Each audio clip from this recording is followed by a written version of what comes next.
तुम सब मुझे पागल बनाने की कोशिश में हो। मुझे जाने दो, मुझे मुझे जाने दो। मेरी माँ मेरा इंतजार कर रही है। पाकिस्तान को आजाद हुए तकरीबन 80 बरस हो गए हैं। कुछ ऐसे क्वेश्चंस हैं जो यकीनन बड़े डिफिकल्ट क्वेश्चंस हैं, लेकिन उनको रेज करना बहुत जरूरी है। आज 80 साल के बाद जहां पर हम खड़े हैं, क्या हमारे बुजुर्गों ने यह ख्वाब देखा था? इस वक्त हालत यह है कि पाकिस्तान के ऊपर जो कर्जा है वो तकरीबन 1,00,000 अरब तक पहुंच चुका है। और तेरी माँ जो लन मरा शहबाज शरीफ और बहन नन्ना इधर देख ले, पेट्रोल कोई नहीं गया।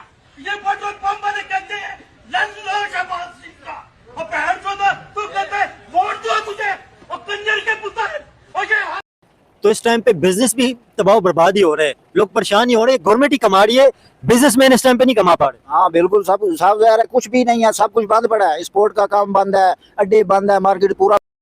दोस्तों, आज के दिन पाकिस्तान का पड़ता है स्वतंत्रता दिवस और आज के दिन शहबाज शरीफ अपनी जनता को लाहौरी चूरन चटा रहा है और इसका कहना है कि देखो 80 साल में हम कितने ताकतवर और सुपर पावर बन गए हैं कि सऊदी और टर्की जैसी कंट्री हमारे पास आ रही हैं कि हमसे डिफेंस पैक्ट कर लो। जबकि डिफेंस पैक्ट की क्या सच्चाई है वो पूरी दुनिया ने देखी है। हूती विद्रोही सऊदी अरब पर हमला कर रहे हैं पर पाकिस्तानी चुपचाप बैठे हुए हैं। वहीं पर पाकिस्तान के दूसरे साइड से एक वीडियो वायरल हुआ है जहां पर इसी स्वतंत्रता दिवस के समारोह में पाकिस्तानी टूट पड़े हैं फ्री का खाना और केक को देखकर। दूसरी तरफ पाकिस्तान के इसी प्राइम मिनिस्टर ने मांग मांग के अपने देश का कर्जा 100 ट्रिलियन पाकिस्तानी रुपीस कर दिया है, जिस पर पाकिस्तानी मीडिया भी माथे पर हाथ मार रही है। ये हमने क्या कर दिया, भीख मांगने में वर्ल्ड रिकॉर्ड बना दिया है। और इस सब के बाद पाकिस्तान बोलता है कि हम सुपर पावर बन गए। तो पाकिस्तान को आजाद हुए तकरीबन 80 बरस हो गए हैं। कुछ ऐसे क्वेश्चंस हैं जो यकीनन बड़े डिफिकल्ट क्वेश्चंस हैं, लेकिन उनको रेज करना बहुत जरूरी है। आज 80 साल के बाद जहां पर हम खड़े हैं, क्या हमारे बुजुर्गों ने यह ख्वाब देखा था? इस वक्त हालत यह है कि पाकिस्तान के ऊपर जो कर्जा है वो तकरीबन 1,00,000 अरब तक पहुंच चुका है। पाकिस्तान एक ज़रई मुल्क है, लेकिन आज ही खबर आई कि अब हम इस साल भी गंदम इंपोर्ट करेंगे। क्या वजह है कि आज भी हमें गंदम इंपोर्ट करनी पड़ रही है? कल हमारे वजीर सेहत ने हमें बताया कि रोजाना पाकिस्तान में 1300 बच्चे सिर्फ इस वजह से मर जाते हैं क्योंकि उनको मुनासिब खुराक नहीं मिलती। एक तरफ ये पाकिस्तान की आवाम की हालत है, दूसरी तरफ अगर आप हुक्मरानों के प्रोटोकॉल देखें, हुक्मरानों का लाइफस्टाइल देखें, तो अनफॉर्चुनेटली लगता ही नहीं है कि जो हुक्मरान अशराफिया है वो इस अवाम के हुक्मरान है। जिस अवाम को खुराक मुनासिब नहीं मिलती, जिसको तालीम की सहूलत किस हद तक मिलती है, सेहत की सहूलत किस हद तक मिलती है, वो सारी चीजें हमारे सामने। आज हमने देखा कि नॉर्वे, जिसका शुमार दुनिया के अमीर तरीन ममालिक में होता है, उसके वजीर खारजा पाकिस्तान तशरीफ लाए। वो कमर्शियल फ्लाइट पे आए हैं, अपना सामान उन्होंने खुद पकड़ा हुआ था।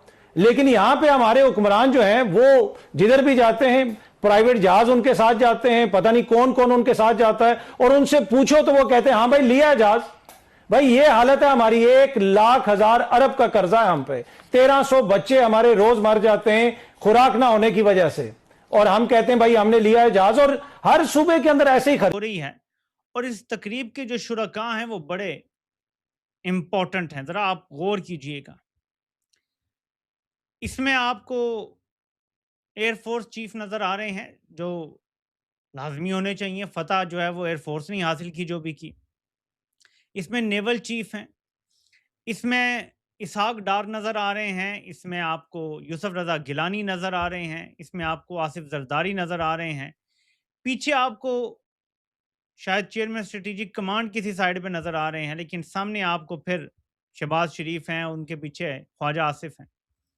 लेकिन पूरे पाकिस्तान में सिर्फ एक सूबे की चीफ मिनिस्टर यहाँ खड़ी है, बाकी किसी सूबे के चीफ मिनिस्टर को यहाँ नहीं बुलाया गया। यहाँ तक कि अपने जो चंपू चमार हैं को बलूचिस्तान से बुला लेते, सिंध से बुला लेते, उन्हें भी नहीं बुलाया गया। इतनी बड़ी आप तकरीब कर रहे हैं जिसके लिए आपने इस्लामाबाद की अहम तरीन सड़कें बंद करके रख दी हैं, और वहां पे सिर्फ मरियम नवाज की एंट्री हो सकती है। और फिर जब लोग ये कहते हैं कि रिटायर्ड शुदा शख्स को लंदन प्लान के जरिए ओहदा दिया गया था, तो क्या वो गलत कहते हैं जब इस तरह की चीजें सामने आती हैं? क्या जश्न आज़ादी पे जब आप एक फतह का जश्न मना रहे हैं, तमाम सूबाई वज़राए आला नहीं खड़े होने चाहिए थे यहाँ पे? آپ کیا پیغام دے رہے ہیں کہ پنجاب کوئی باقیوں سے اوپر ہے؟ پنجاب کی وزیر اعلیٰ کوئی افضل مخلوق ہے؟ تو یہ اس پہ غور کریں تو آپ کو سمجھ آئے گا کہ جو لوگ پاکستان کو تقسیم کر کے توڑنے کی سازش کر رہے ہیں وہی ایسی حرکتیں کر سکتے ہیں، ورنہ اس کو اوائڈ کیا جا سکتا تھا. یہ اوائڈبل تھا کہ سی ایم پنجاب نہ ہوتی کہ جی باقی بھی نہیں ہے تو آپ بھی نہیں ہو سکتی. اس طرح اس ٹائم پہ سناٹا چھایا وہ ڈے بہ ڈے اسٹاک ختم ہوتا جا رہا ہے، مہنگائی بڑھ رہی ہے پہلے سے، اور ابھی جو مہنگائی ٹرانسپورٹ کے بند ہونے کی وجہ سے بڑھی ہے. کیا سمجھتے ہیں ٹرانسپورٹروں کے جو مین مطالبات ہیں وہ کیا ہے؟ پیٹرول ڈیزل ہے، کیا وجہ ہے؟ سب سے پہلے تو میں یہی کہوں گا کہ جو مین مطالبات ہیں، ایک ڈیزل ہے جو روز بڑھتا ہے اور روز نیچے آتا ہے. مطلب کہ اس کے بڑا مسئلہ ہوتا ہے. جو مارکیٹ میں ہمارے کرائے لگتے ہیں وہ بیسیکلی تقریباً مہینے کے منتھلی کے حساب سے لگتے ہیں نا، تو روز اوپر نیچے آتے ہیں تو ہم پارٹیوں کو تنگ نہیں کر سکتے کہ بھائی یار ایسا کریں کہ آج نیچے کر دیں کل اوپر کر دیں. پھر آپ ایگریمنٹ کچھ کرتے ہیں، پیٹرول ڈیزل کی قیمت جو بڑھتی ہے تو پھر آپ کو کوسٹ اس کی کچھ پڑتی ہے. جی ادھر کمپٹیشن ہوتا ہے ہر ٹرانسپورٹر کا، ایک سائڈ کا دوسرے پہ چلے جاتے ہیں. اور دوسرے دیکھیں تو یہ ٹرانسپورٹ ایک ریڑھ کھیڑی مانی جاتی ہے. مطلب کہ ٹرانسپورٹ سب سے مین چیز جو میڈیسن ہے، جو کھانے پینے کی چیزیں اگر اسی طرح بند رہیں ایک ہفتہ 2 ہفتہ تو یہ چیزیں کون پہنچائے گا؟ ابھی ایک ہفتے سے تو زیادہ ہو گیا، تقریباً ایک ہفتہ تو ہو گیا تقریباً. میڈیسن تو ابھی سے شارٹ ہو رہی ہے. آپ دیکھیں رپورٹیں آ رہی ہیں، سبزی منڈی خالی پڑی ہوئی ہیں، غلہ منڈی خالی پڑی ہوئی ہیں، آٹے دال چاول چینی بالکل اس کا اسٹاک ختم ہو رہا ہے. اور میڈیسن کے لیے بھی پرابلم بن رہی ہے ابھی، کیونکہ میڈیسن تو ایسی چیز ہے کہ کچھ مرضیں ایسی ہوتی ہیں کہ جو میڈیسن نہ لینے سے بہت سارے مسائل پیدا ہوتے ہیں. مسائل پیدا ہوتے ہیں، لوگ زندہ بھی نہیں رہ سکتے، ایسی میڈیسن بھی ہوتی ہے. جانی نقصان ہوتے ہیں. تو دیکھیں دوسرے مطالبات جو ہمارے ہیں، ڈرائیور جو اتنی بڑی گاڑی لے کے گھومتا ہے پورے پاکستان میں، بیچارے مطلب کہ ہمارے دوسرے ممالک میں ہمارے ڈرائیور مانے جاتے ہیں کہ اچھے ڈرائیور ہیں، لیکن ان کو تین جو لوگ مجھے انڈیا سے دیکھ رہے ہیں آپ لوگ ضرور بتائیں انڈیا میں ڈرائیور کتنے کماتے ہیں اور وہاں پہ کیا سچویشن ہے، اور جو لوگ امریکہ اور یورپ سے دیکھ رہے ہیں وہاں پہ ٹرانسپورٹ اور ڈرائیوروں کی سچویشن آپ ضرور بتائیں. یہاں پر جو ڈرائیور جو لوگ اس انڈسٹری سے وابستہ ہیں، سوری جو ڈرائیور کی یہاں پر سیلری ہے وہ بیچاروں کی 25 یا 30 ہزار کے درمیان ہے، اس سے زیادہ نہیں ہے. اور ایک لائسنس کے لیے وہ تقریباً 50 ہزار دے کے بھی دھکے کھا رہے ہیں، اور 3-4 سال سے وہ لائسنس نہیں بنوا رہے. مطلب کہ تھوڑی سی آسانی دینی چاہیے. ادھر ٹرک کا ڈیماڑی پور ادھر آ کے انہوں نے کیمپ لگانا چاہیے، چاہے ہفتے میں 1 بار لگائیں یا منتھلی مہینے میں 2 بار لگا دیں. ڈرائیوروں کے لیے آسانی پیدا کرنی چاہیے. راستے پر چھوٹے بڑے جو ہیں افسران جو چھوٹے بڑے جو ہیں مطلب کہ پیٹرولنگ والے وہ بیچارے تنگ کرتے ہیں. ایک ڈرائیور کو انہوں نے تنگ کیے ہوئے ہیں. ڈرائیور ہمارے بڑے پریشان ہیں، خوار ہیں، ابھی روڈ پر نکلتے ہوئے بھی ڈرتے ہیں کہ یار ہم جائیں گے تو یہ گا. تھوڑی سی بھی بات کریں نا آگے سے جواب دیں. کو پڑھے لکھے ہیں ڈرائیور ماشاءاللہ آج کل 8 سے 10 کلاس ہر ڈرائیور نے پڑھی ہے، ینگ جنریشن جتنی بھی آ رہی ہے. وہ ایک بات آگے جواب دے دیں تو وہ ذرا FIR کر دیتے ہیں. مطلب کہ اب وہ بات بھی نہیں کر سکتے، ڈرتے ہیں. ٹرانسپورٹر کی ہڑتال کی وجہ سے انفلیشن بھی بڑھ رہی ہے، مہنگائی پہلے سے زیادہ ہے.